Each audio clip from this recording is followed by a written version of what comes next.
Feito por Elas, o podcast que discute o protagonismo das mulheres no audiovisual. Oi, gente, eu sou Isabel Wittmann. Eu sou Kel Gomes. Antes de começarmos o programa, nossos agradecimentos às nossas madrinhas maravilhosas, Carolina Roncone, Letícia Santinon e Lorena Luz.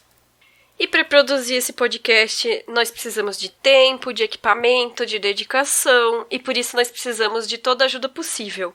Com qualquer valor, você já recebe a nossa newsletter quinzenal, mas a gente também tem muitas outras contrapartidas bacanas. Então nós temos adesivos, nós temos sorteios de prêmios que são escolhidos especialmente para as nossas madrinhas e padrinhos. Nós temos podcasts extras mensais com conteúdo em que nós indicamos mais filmes, livros, seriados, enfim, comentamos muito mais coisa. E nós também temos encontros mensais exclusivos com as madrinhas e padrinhos para bater um papo informal, né? Então nós temos realmente muita coisa bacana para cada uma das categorias de amadrinhamento. Muito conteúdo massa, que você tem acesso colaborando com a gente no padrim.com.br/feito por elas, no catarse.me/feito por elas e também no patreon.com/feito por elas. Como a Isa comentou, a gente tem categorias de diversos valores. E você também pode nos ajudar divulgando o podcast, porque assim a gente chega a mais pessoas.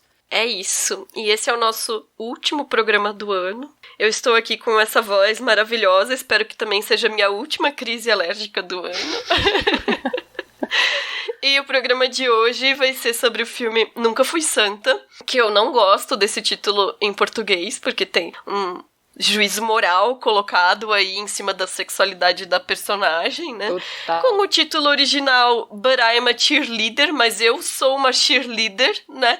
E que, segundo o IMDb, passou em algum festival no Brasil que não tá especificado, com o nome Escolinha do Babado.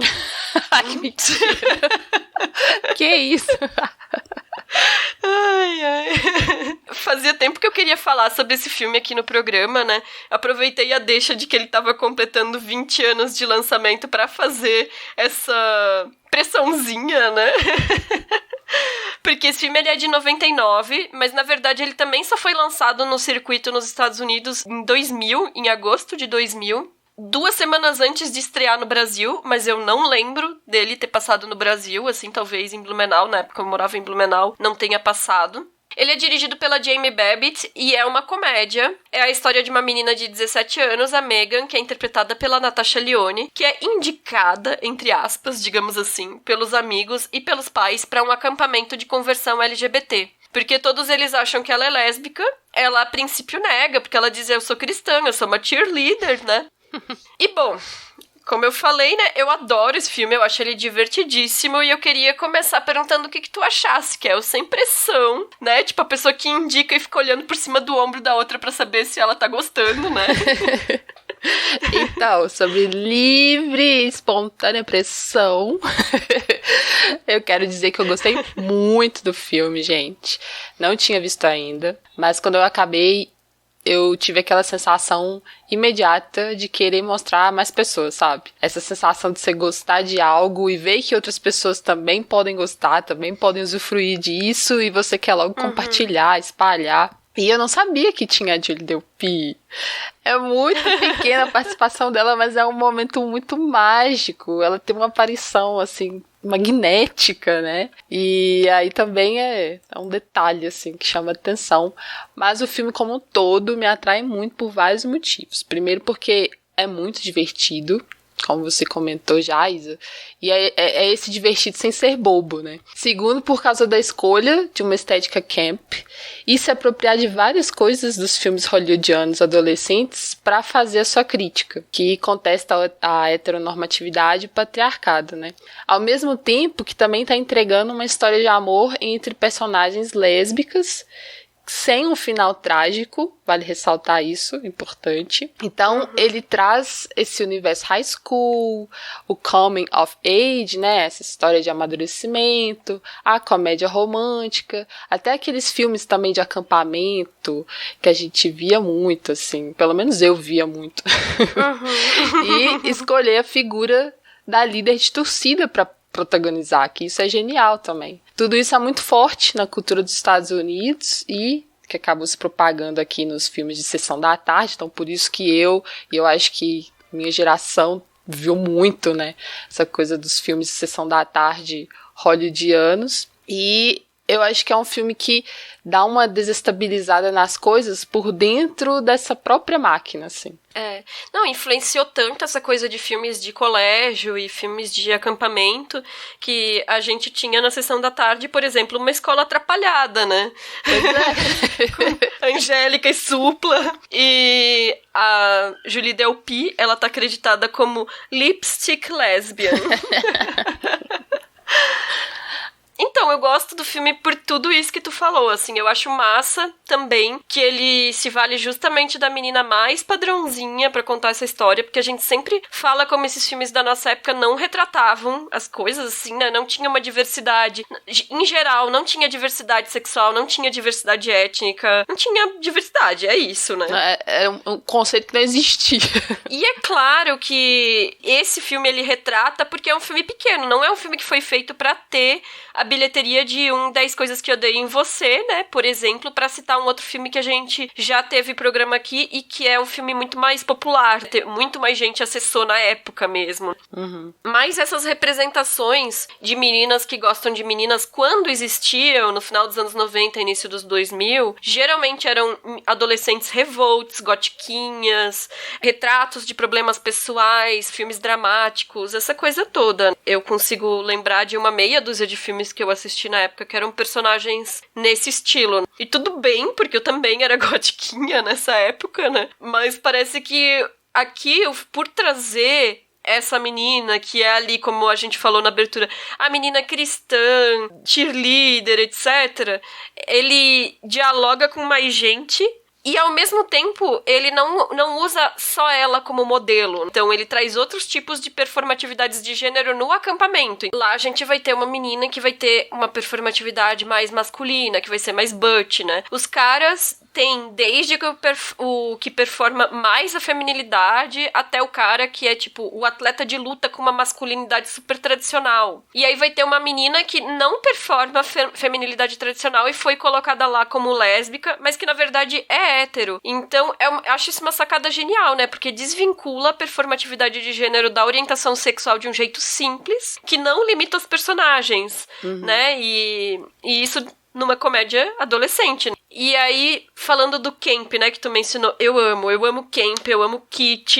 E aí, se a gente fala de cores de Almodóvar, né, eu acho que a gente tem que falar aqui das cores de Babbitt, porque esse filme, ele é todo coberto de azul e rosa, bem moda Damares, de uma forma nada naturalista, justamente para marcar essa visão bem binária de gênero, heterossexista, ou seja, que é aquela coisa assim, a mulher ela vai performar a feminilidade tradicional, né, o que se entende por feminilidade, vai ter um desejo por um homem, obrigatoriamente, então assim, tudo super binário e limitado nesse mundo, né? Então o filme retrata esse mundo em que as pessoas têm essa crença. Isso passa pelos trajes de cena, incluindo os uniformes do acampamento, mas também a cenografia, né? Tipo os quartos, vários objetos, né? Então, tipo equipamento de jardinagem, essas coisas, né? E aí isso faz com que tudo pareça ali na casa do acampamento uma casa de boneca. Total.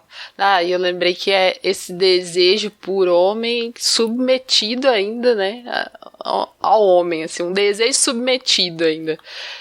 Tem essa questão. E Moda Damares eu achei ótimo. Gostei da expressão, que é bem isso mesmo. Essa coisa da casa de boneca, sem naturalidade nenhuma, assim, do tão, né, artificial. E antes da Megan se assumir pros outros como homossexual, né, que ela tem que passar por essa etapa, conforme foi exigido dela na primeira reunião do True Directions, que é como chama o acampamento de conversão, eles obrigam ela a vestir algo cinza e que lembra muito uma camisola hospitalar, que não fecha totalmente, né, e que provoca um certo constrangimento nela, porque a coisa tá meio aberta, assim, então não tem como ficar confortável. E aí eu fiquei pensando que é como se vestissem ela de uma certa vergonha e também de algo que representa esse não lugar pela falta de uma definição, que é exigida muito mais de fora, né? Aí quando ela assume, passa a poder usar esse uniforme rosinha. E eu também gosto muito de, no final, assim, lá naquela cerimônia de formação absurda, as roupas todas de plástico, né? Eu lembrei muito do Loucas Noites com Emily, que a gente até comentou, né? Das rosas de plástico no buquê de casamento. Como que reforça essa ideia de casa e vida de boneca, essa vida de plástico e completamente falsa. E eu fiquei pensando, assim, nessas caricaturas que ela vai, né? Tipo, ela vai absorvendo isso pra criar essa dimensão de personagens, também o uso de alguns estereótipos, né? E toda a paródia que ela faz ali em relação a esses filmes, que eu acho que são coisas bem arriscadas, acho até que pode afastar algumas pessoas do filme, mas que tem tudo a ver com a proposta cômica, e eu entendo que contribui muito para passar essa ideia de artificialidade, da teatralidade e também da ironia, que é muito da linguagem camp que o filme tá assumindo também. Nossa, total. Não, aquelas roupas de plástico na formatura são absurdas. Gente, não, e aquela coisa de entrar, né, como se fosse um casamento também. Nossa. Os pais de branco. E até porque, assim, se a gente for pensar em termos de masculinidade tradicional, usar um paletó, que é tipo um vinil brilhoso, não corresponde à expectativa de uma masculinidade tradicional, né?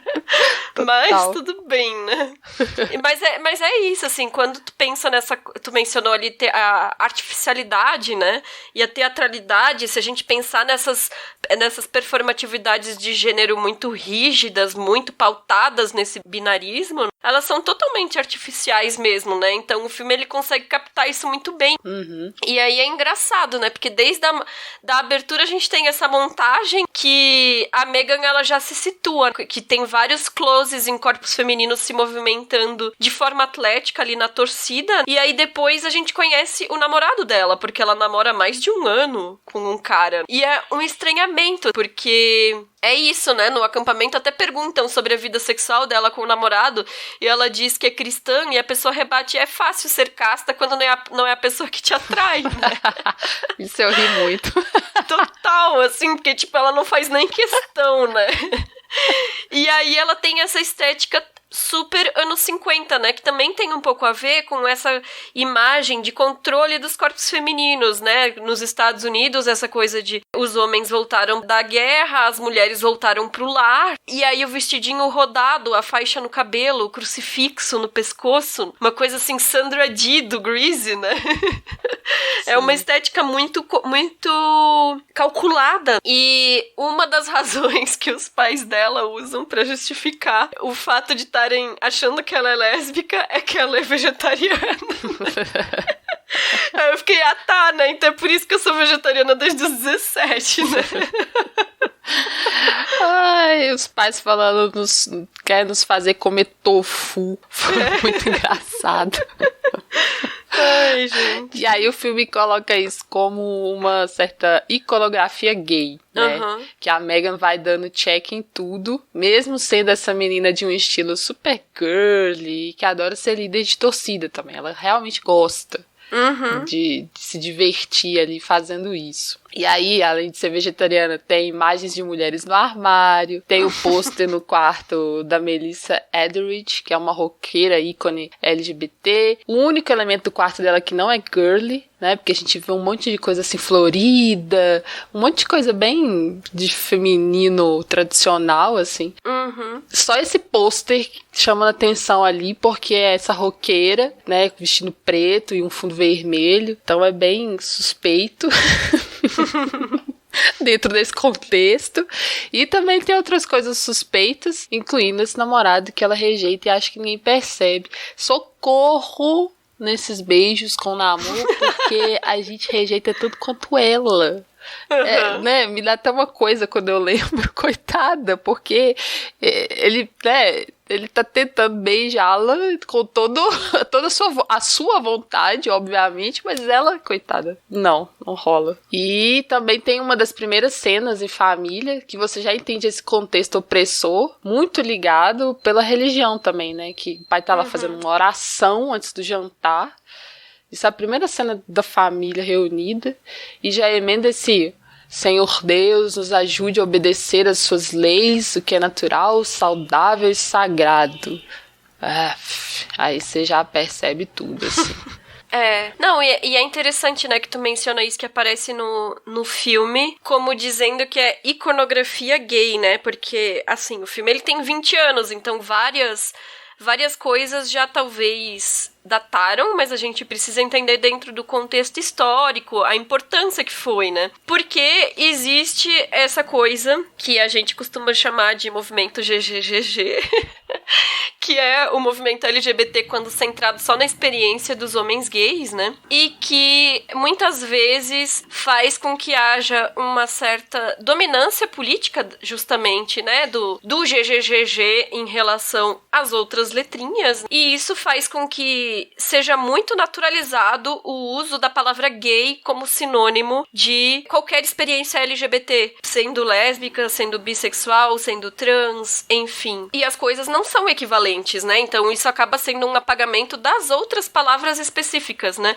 Então, se a gente for parar pra pensar, é muito comum em filmes a gente ver personagens mulheres que se relacionam com mulheres, sejam elas lésbicas ou bissexuais, e que falam I'm gay. Eu sou gay. E, tipo, ela não é gay. Ela é ou lésbica ou bissexual, talvez pansexual, e tá sendo apresentada como gay, porque existe um pouco realmente essa naturalização da palavra gay com o sentido mais amplo de LGBT. E realmente é um apagamento das outras. O filme, ele coloca como iconografia gay o que seria uma iconografia LGBT que eles estão localizando ali, né?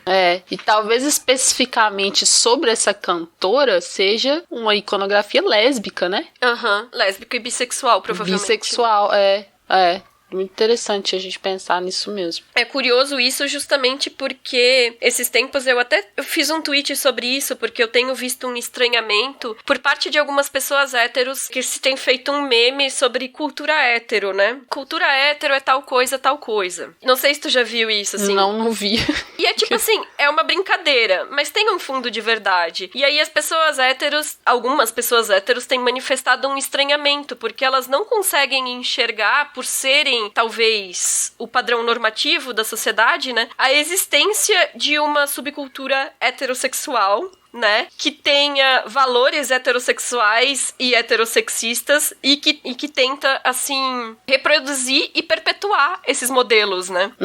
E enquanto que quando a gente diz que existe uma subcultura LGBT, aí é muito claro, tipo, as pessoas conseguem enxergar. Existe uma cultura gay. A gente sabe quem são os ícones gays, a gente sabe quem são as ícones trans, as ícones lésbicas e bissexuais, sabe? A gente consegue enxergar tanto no conjunto LGBT quanto no conjunto específico de cada letrinha, porque elas têm características diferentes, né? Essas subdivisões. E aí, quando a gente fala do status quo, tem essa dificuldade de perceber a norma como um padrão mesmo. Nossa, total. E agora eu fiquei pensando assim, tipo, em casais que são da cultura hétero, por exemplo. Ai. E por falar em todas as letrinhas, algo que me chama muita atenção também no filme é a força da comunidade, né? Como algo que é muito importante para resistir nesse mundo opressivo. Os jovens, eles vão se ajudando como podem, naquela loucura toda do acampamento. E também tem o casal de gays que resgata e acolhe a turma em sua casa, leva para as festinhas. Cara, isso eu achei tão bonito. É lindo isso, é muito bonito. E é como que esse lugar, ele também se torna um lugar de apoio em meio ao horror que é aquilo ali, né?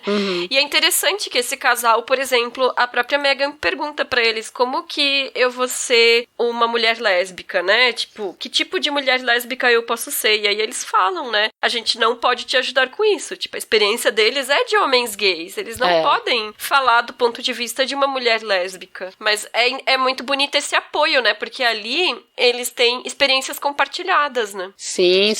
E só um parêntese que é legal também, que eles falam que não existe isso também de uma experiência, né? Um modelo.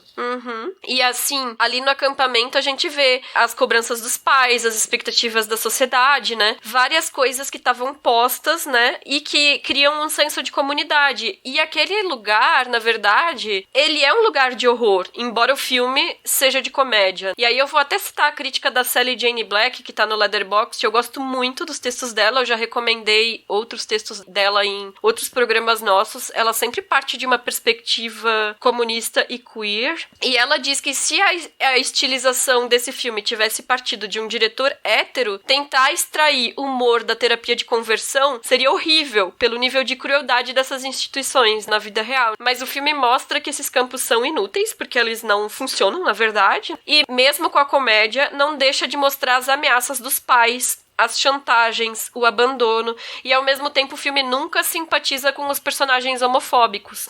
E eu acho que o que ela escreveu é perfeito porque mostra que o filme ele consegue encontrar humor em algo que é cruel e consegue fazer isso funcionar, assim, dentro dessa narrativa. Exatamente. Inclusive, sobre terapia de conversão, ainda existem psicólogos que aplicam práticas chamadas corretivas para orientação sexual, que aqui no Brasil é proibida desde 1999 pelo Conselho Federal de Psicologia. Ontem, né? Tem uma pesquisa de mestrado que eu acessei do psicólogo Jean Ícaro Pujol Vezosi, nome forte, né?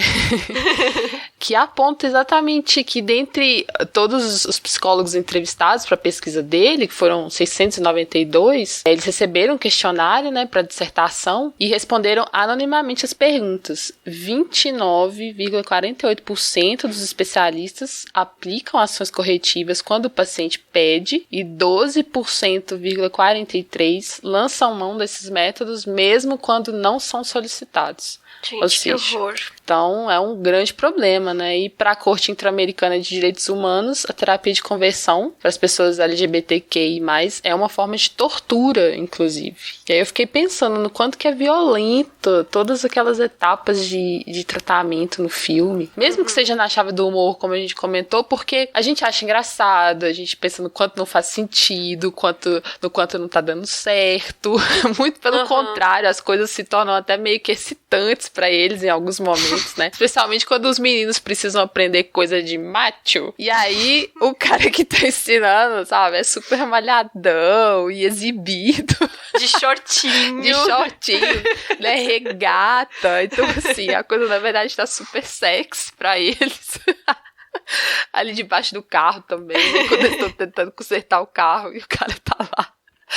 Mas enfim, ao mesmo tempo isso vai fazendo a gente lembrar que existem pessoas que realmente pensam em cura, em correção, que apoiam e fazem todo tipo de repressão e de reforço aos papéis de gênero tradicionais, reforçando também machismo, masculinidade tóxica, tudo de ruim esse pacote, que eu acho que o filme também mostra de uma maneira muito massa. Tem uma matéria recente da agência pública sobre a investigação entre 5 países que revela a atuação de uma rede de religiosos para reprimir a homossexualidade. E aí a organização é evangélica, internacional, e se chama Exodus Global Alliance. Eu não conhecia isso. Eu fiquei meio que impactada. Ela articula diversas atividades para tal cura gay. E na matéria diz que em 2013, a Exodus comunicou seu fechamento nos Estados Unidos. Na época, um comunicado oficial, inclusive, foi postado no site da organização pelo presidente da filial dos Estados Unidos, o Alan Chambers, pedido de perdão. Ele disse assim, abre aspas, por anos de sofrimento indevido e julgamento nas mãos da organização e da igreja como um todo, fecha aspas.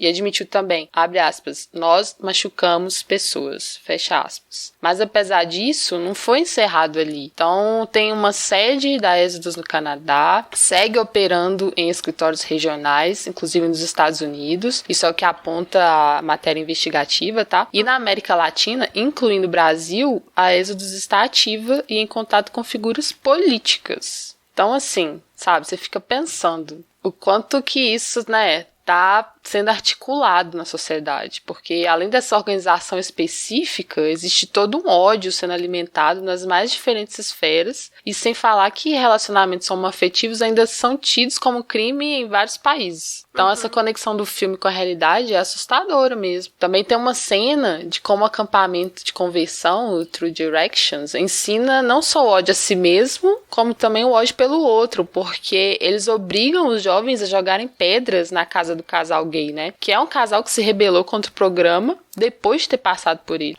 Então, é um ciclo de ódio ali, é um auto-ódio e um ódio pelo outro que eles estão ensinando. E o ódio pelo corpo, né? Porque tem aquela coisa também de se aplicar choque quando tem algum desejo sexual ali, né, envolvido por alguém do mesmo gênero. Então a gente tá falando essas coisas e são coisas terríveis. Aí o filme, ele dá conta de fazer isso com uma leveza, abordar temas que são seríssimos. E ainda mais 20 anos atrás, trazendo essas discussões. E eu acho interessante também que o primeiro passo da terapia, para começar efetivamente ali, né, no acampamento, é dizer em voz alta, I'm a homosexual. Eu sou homossexual. Que é um termo que historicamente está relacionado à patologização da sexualidade, né? Então, homossexualidade antes era falado homossexualismo, que é um termo médico usado pela psiquiatria justamente para definir a sexualidade de pessoas que se atraem por pessoas do mesmo gênero como uma doença. Então, por mais que hoje se use homossexualidade e não homossexualismo, eu particularmente não uso esse termo pela questão histórica e porque ainda está vinculado a um contexto médico. E eu prefiro usar realmente lésbica, bissexual, gay mesmo. Acho que são termos dos próprios grupos, né? São termos reivindicados pelos próprios grupos para dizer respeito a si mesmo, não são termos científicos para denominar o outro, né? E eu acho importante até porque mantém a individualidade da experiência de cada letrinha do LGBT. Não diminui essa experiência toda numa palavra só para englobar todo mundo. Inclusive, eu vou reclamar porque no final do filme tem uma reunião que tá escrito no cartaz assim, né? Pais de lésbicas e gays. E aí... É o apagamento de sempre, né? Eu vou sempre reclamar, porque sempre exclui a gente, porque a gente também tá na sigla, mas não tá nos filmes. Perfeito, Isa. E muito bom você trazer isso da palavra, da invisibilidade bissexual também. Algo que precisa demais aparecer mais nos filmes. Porque quando aparece meio que sugerido ou com dubiedade, enfim, fica nesse campo aí de uma abertura, né? Ou de uma dúvida, que eu acho que só atrapalha, na verdade. E vamos lembrar que foi há 30 anos, em maio de 1990, que a Organização Mundial de Saúde retirou homossexualidade, exatamente essa palavra, do CID, que é a Classificação Internacional de Doenças. E a palavra homoafetividade, eu já gosto muito. Ela me parece acolhedora, assim, falar, sabe, casal homoafetivo, por exemplo. Tá certo, Zá? Assim... É que eu assim, não é questão de certo e errado nesse caso, né? É uma coisa pessoal minha. Eu geralmente não uso, porque a gente também não fala um casal heteroafetivo, por exemplo. Mas não tem nada de errado. Eu acho que, por exemplo, eu já usei em textos de alguns anos atrás homoerótico, quando tem, por exemplo, imagens que criam subtextos eróticos relacionados a homens que têm atração por homens, por exemplo. Que é muito comum no noir, por exemplo. A arma, no filme noir clássico, né, dos anos 30, 40, 50, e é sempre utilizada muito de uma maneira fálica. E aí cria uma noção de homoerotismo. Eu não lembro se em textos mais recentes eu tenho usado essa palavra homoerotismo especificamente. Homoafetivo é a mesma situação. Não tá errado. Eu acabo não usando. Eu sempre penso assim em, sei lá, uma pessoa que se relaciona com uma pessoa do mesmo gênero, sabe? Mas eu acho que acaba resumindo. É mais simples de falar, né? Mas, não sei, eu penso um pouco nessa coisa da normalização, né? Se a gente não tem uma experiência heteroafetiva, a gente tem uma experiência homoafetiva, no final não é só afeto, e o que muda não é o objeto do afeto, né? Não sei, eu tenho muitas questões com isso, mas acho que não existe uma regra, assim, sabe, sobre o uso. E isso que tu falou do CID, eu acho que a gente não entra tanto em detalhe, assim, das cenas específicas, né, do que é a terapia no filme, porque são as partes que rendem as cenas de humor mais absurdas do filme. São maravilhosas, na verdade. E são os treinamentos, assim, de reforço super heteronormativo, de feminilidades e masculinidades. É muito engraçado, assim. Tem várias coisinhas hilárias na trajetória dos próprios personagens. Tipo, um momento que uma menina diz que acha que é lésbica porque a mãe dela casou de calça. E a menina que fala que é da França. Tipo francês. Tipo, é isso, francês. E aí tu vê, assim, que essa coisa tão binária de gênero, né, é muito limitada, é uma amarra pras pessoas. E aí eu lembrei de uma tirinha da Laerte, que mostra as professoras, assim, da escolinha dizendo bem-vindas e bem-vindos, crianços e crianças, né? Tipo, tem que ter tudo a marcação de gênero. Aqui darão os primeiros passos pra se tornarem homens e mulheres normais e felizes, né? E aí mostra na tirinha da Laerte as crianças em camisas de força rosas e azuis, né? Moda Damares. Moda Damares. E aí, é bem aquele discurso que tu mencionou do início do pai da Meghan na oração, que é o caminho natural, saudável e sagrado, né? Com reforço no sagrado aí. É, mas olha, eu nem pego tanto no sagrado, porque sagrado pode ter significados diferentes para pessoas diferentes, mas natural implica em uma natureza humana única, né? Saudável implica na patologização de tudo aquilo que é colocado para fora dessa natureza. Eu acho muito mais perigoso, no final das contas, o caminho da biologia do que o caminho da religião, nesse caso, sabe? Sei lá. Ambas as abordagens, assim, né? Claro. É tudo assim, o irretocável. É onde não se pode mexer, onde não pode haver diferença. É isso, é a norma. E aí eu acho interessante que o filho da dona do acampamento se chama Rock, né? E eu acho que isso provavelmente é uma referência ao Rock Hudson, né? E que o instrutor de masculinidade pros meninos é ninguém menos que RuPaul. E na época o RuPaul tava naquela fase anos 90 mega pop de fazer clipe com Elton John. Ele já tinha feito outro filme super camp que era Para Wong Fu, Obrigada por Tudo, Julie Newmar, que também é dirigido por uma mulher, a Biban Kidron, e é com o Patrick Swayze, o Wesley Snipes e o John Leguizamo de drag queens. Eu amo. Patrick Swayze me passou agora pela cabeça. Cultura hétero ou não? Ai, ele transita por várias culturas. Bom, gente, RuPaul é sensacional, né? Ainda mais que o personagem dele é apresentado pra gente com a camiseta azul Straight is great.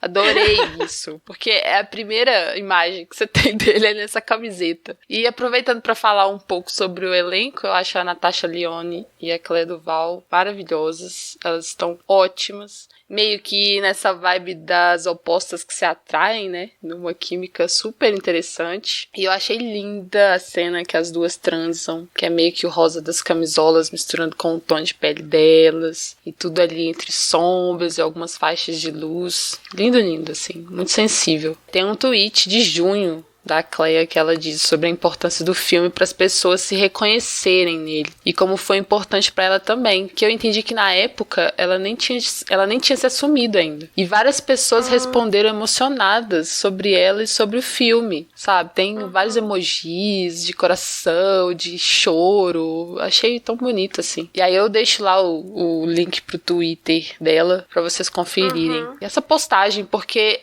eu acho que tem não sei agora, é isso mesmo, tem a ver com a edição da Criterion do filme. E eu quero também exaltar a trilha sonora, que são músicas só de vocalistas mulheres, e algumas me parece que são do movimento Riot Girl, que é um movimento de punk feminista muito forte, que se iniciou no início dos anos 90. As músicas, além de boas, elas também comentam as cenas. E aí, cadê Estê pra gente comentar aqui sobre essas músicas que eu adorei? Cadê a Estê, que teve compromissos com o orientador de doutorado dela e não pôde gravar?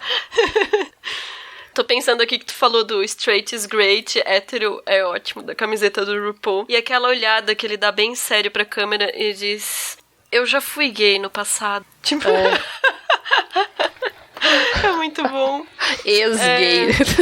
Ex-gay. E pra fechar, né, a nossa conversa aqui, a gente vai avisar que tem um filme que também é dirigido pela Jamie Babbitt na Netflix, que estreou esse mês, The Stand-In, com a Drew Barrymore. Eu não gostei muito, né, apesar de também amar a Drew Barrymore, mas enfim, fica a sugestão pra quem quiser assistir mais alguma coisa da Jamie Babbitt. Sobre o Eu Nunca Fui Santa, esse filme ele tem nota 39 de 100 no Metacritic. A Jamie Babbitt, ela deu uma entrevista recente pra Variety, Variety, porque esse filme ele foi lançado, foi esse fracasso, né, na recepção da crítica, principalmente, e ele foi ressignificado ao longo do caminho, se tornou um filme cult, né, ele é um filme idolatrado aí, passar dos anos. E aí, em função do aniversário de 20 anos, a Jamie Babbitt deu várias entrevistas, uma delas pra Variety, e ela disse que na época o filme recebeu uma classificação, o 17 anos restrito, que nem com a presença de um maior de idade, dos pais junto, abaixo de 17 poderia ver o filme. Aí ela teve que fazer algumas alterações na montagem para conseguir uma classificação 17 anos que podia, com a presença dos maiores de idade, mas que ela acha que se esse filme fosse feito hoje, ele seria classificação livre, porque ela fez o filme para adolescentes, né, para as pessoas da idade dos personagens que estão ali no acampamento. E para ela era como se fosse um Patricinhas de Beverly Hills, uma comédia romântica, não tem nudez, não tem sexo, não tem nada, né? E é fato, né? O filme, ele é um filme super levinho. E ela disse que ela teve que cortar qualquer referência sobre mulheres fazendo sexo oral com mulheres para conseguir essa classificação de 17 anos. E assim, falando sobre, não são cenas de sexo oral, é falar sobre sexo oral. Então, a gente percebe que o problema é claramente o corpo e a sexualidade feminina, né? Uhum. E essa nota de 39 de 100, no lançamento, sobre isso ela diz que na época os críticos eram homens, né, de 50, 60 anos. A Variety menciona a própria crítica deles, na época, que foi bem negativa. É interessante fazer esse meia-culpa como veículo 20 anos depois. E ela diz que ela acha que ela incomodou eles. Segundo ela, nunca havia tido antes uma comédia lésbica, né, com personagens lésbicas. E ela abordou temas sérios com uma comédia. E aí, vou fazer aspas aqui traduzindo uma coisa que ela falou. Ela disse assim: eu também queria contar uma história romântica e ser revolucionária, onde as mulheres lésbicas realmente terminassem apaixonadas e vivas no final do filme.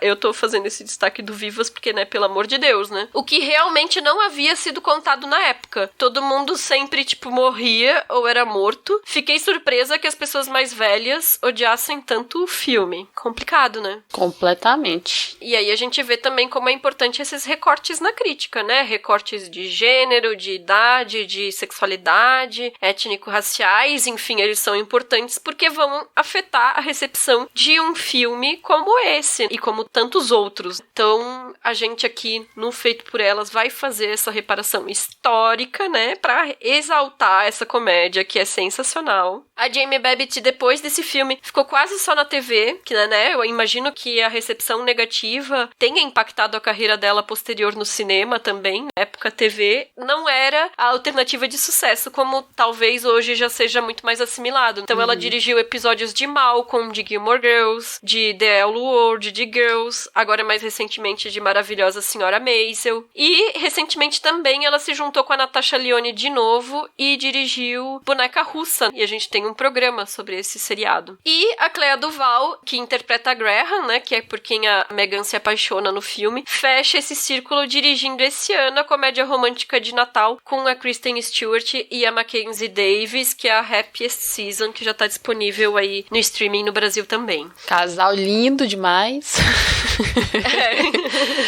E eu amo Boneca Russa, gente, adoro. Acho que foi uma das minhas séries favoritas de 2019.